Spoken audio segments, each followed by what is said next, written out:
প্রদীপ জেলে ধান দুব্বো দিয়ে আশীর্বাদ করে পায়েস খাইয়ে দেওয়া। এছাড়াও ৫ রকম ভাজা, ৫ রকম মিষ্টি, ডাল, মাছ এইভাবে বাটি, বাটি করে সাজিয়ে খেতে দিয়ে এরকম শঙ্খধ্বনি আর উলুধ্বনির সঙ্গে আশীর্বাদ পর্ব চলে।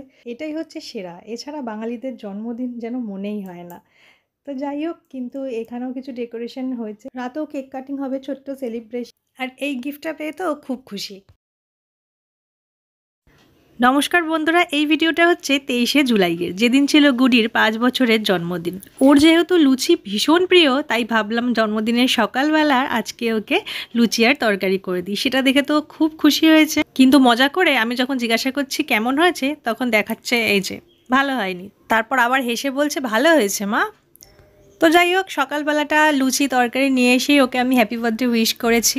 আর ও যেমনটা বললাম লুচি দেখলেই খুব খুশি হয়ে যায়। আর ওদিকে ওর গোপাল দাদা মানে আমার ননদের ছেলে সকালবেলায় ক্যাডবেরি নিয়ে চলে এসছে। তখন আমার ছেলে ঘুম থেকেও ওঠেনি, ও চকলেট নিয়ে ওয়েট করছিল যে ও কখন উঠবে আর ওকে প্রথমেই ও চকলেটটা দেবে। তো যাই হোক, তারপর এইখানে দেখতে পাচ্ছি আমি পায়েস রান্না করছি জন্মদিনের জন্য। বাকি সব রান্না বান্না আমাদের বাইরেই হচ্ছে, সেটা দেখাচ্ছি নিয়ে গিয়ে, কিন্তু পায়েসটা আমি ঘরে করছি। তো এখানে আমি চালটাকে ঘি দিয়ে মাখিয়ে রেখেছি, আর এখানে কাজু আর কিশমিশ ভিজিয়ে রেখেছি। তো পায়েস আর 5 রকম ভাজা, এটা আমি ঘরে করব। আর এই যে এখানে তো রান্না বান্না তোড়জোড় শুরু হয়ে গেছে বাইরে, কারণ দুপুরবেলা ওই 25 জন মতন খাওয়া দাওয়া হবে। সেই কারণে আর কি দুপুরে রান্না বান্না হচ্ছে। আমার বাপের বাড়ি থেকে আমার মা, বাবা, কাকারা, আমার দিদি, জামাইবাবু এরা সবাই এসেছে। তাই দুপুরবেলা ওই 25 জনের মতন অ্যারেঞ্জমেন্ট আর কি, একদম কাছাকাছি যারা। আর আমার পাশে ননদ থাকে, তারা আছে। তো এখানে দেখতেই পাচ্ছ মাছের মাথা ভাজা হচ্ছে, নিচে বেগুন টেগুন কেটে রাখা আছে। মাছের মাথা দিয়ে পুঁই শাক দিয়ে বেগুন দিয়ে একটা যে তরকারি মানে চচ্চড়ি হয় সেটা হবে। সেটা সত্যি অনুষ্ঠান বাড়ির সেই চচ্চড়িটা খেতে কিন্তু দারুণ লাগে। দুপুরে ওই ডাল, আলু ভাজা, এই চচ্চড়ি আর মাছ পায়েস, এই হচ্ছে সকলের জন্য মেনু। আর এখানে গুডির থালা সাজিয়ে নেওয়া হচ্ছে। আমি ওর জন্য এই মাটির থালা বাটি কিনে এনেছিলাম, আমার খুব ইচ্ছা ছিল এতে করে খেতে দেবো। তো সেরকমভাবেই ওর জন্য সাজিয়ে নিয়েছি। এই ফুল টুল দিয়ে আমার দিদিভাই সাজিয়ে দিয়েছে।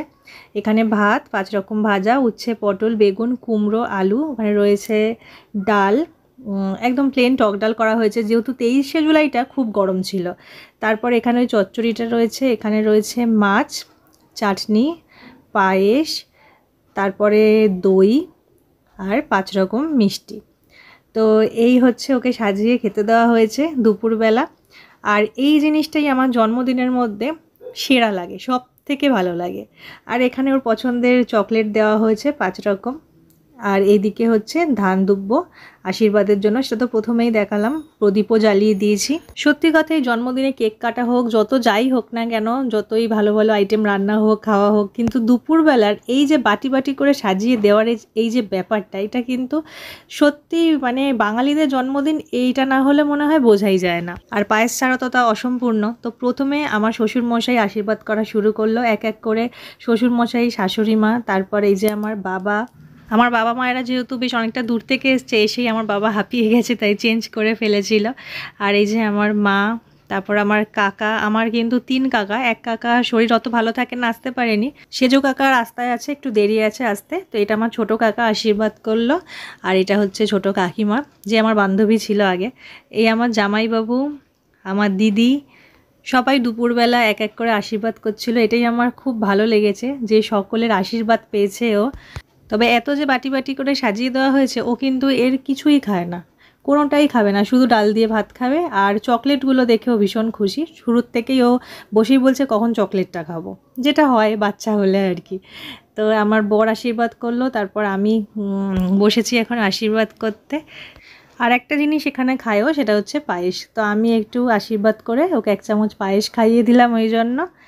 কিন্তু এতজন পরপর আশীর্বাদ করছে, ওই জন্য অস্থির হয়ে পড়েছে। মানে অস্থিরতা ওর হচ্ছে চকলেট খাওয়ার জন্য, কখন আশীর্বাদ শেষ হবে আর আমি চকলেট খাবো। কিন্তু আমি ওটা খেতে দিচ্ছিলাম না, কারণ চকলেট যদিও খায় তাহলে এখন ওর পেটটা মানে ভার হয়ে যাবে, ওর ভাত ফাত কিছুই খেতে পারবে না, সেই জন্য। তো যাই হোক, আমার আশীর্বাদই শেষ হতে আমার ননদ যে থাকে পাশে, সেই ননদ আশীর্বাদ করবে। আপাতত এখানেই শেষ, ননদের বর নেই, কাজে গেছে, নালে সেই দাদাও করতো আশীর্বাদ। আর আশীর্বাদ করে সবাই যে ওর হাতে কিছু টাকা দিচ্ছে, ও সেটাই যে দেখো কোথায় রাখছে, এই যে আসনের তলায়, ওর পকেট নেই বলে এখানে রাখছে। আর এই বুদ্ধিটাকে আমার দিদিভাই দিয়েছে। মানে এই টাইপের বুদ্ধি ওর মাথা থেকেই বেরায় আর কি। তো যাই হোক, এবারে বসেছে, আমি একটু খাইয়ে দেবো। আমি আর গুডির বাবা একই রকম শাড়ি আর পাঞ্জাবি, মানে যে কাপল সেটগুলো হয় সেটা পরেছিলাম। এইটা আমাদের আর কি গুডি হওয়ার আগে নেওয়া, তাই জন্য আমি গুডির জন্য এরকম একটা পাঞ্জাবি অর্ডার করে, এই যে একটা মাছ আছে না, সেই মাছটা আমার ছিল রাখা ব্লাউজ পিসের, সেটা বসিয়ে দিয়েছি যাতে একটু ম্যাচ করে তাই। আর ইনি হচ্ছেন আমার ননদের শাশুড়ি। ওনার একটু লেট হয়ে গেছিলো, কিন্তু খাওয়ার মধ্যেই এসে গেছে, ও ভাত খাচ্ছে তার মধ্যেই এসে গেছে। তো এখানে যে দুপুরবেলার খাওয়া দাওয়া চলছে, সবাই খেতে বসেছে। আর এখানে বেলুন দিয়ে সুন্দর করে সাজানো হচ্ছিল, দেখতেই পাচ্ছিলে, এখন হয়ে গেছে সাজানোটা।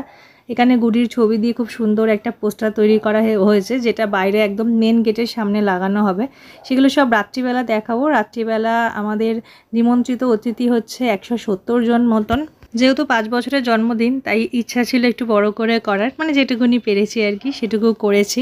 তো সবটাই শেয়ার করছি তাই তোমাদের সঙ্গে। এখানে আপাতত বেলুন দিয়ে কাজ শেষ। আর এখানে আমার দিদিভাই ফোন করে বলেছে, মানে ওরা খাওয়া দাওয়ার পর একটু বেরিয়ে গেছিলো, তারপর আমাকে বলেছে ওর চোখটা বন্ধ করে বাইরে আনবি, যেহেতু ওর জন্য সাইকেল এনেছে, ও খুব খুশি হবে দেখলে, সেই কারণে সারপ্রাইজ আর কি যেটাকে বলে।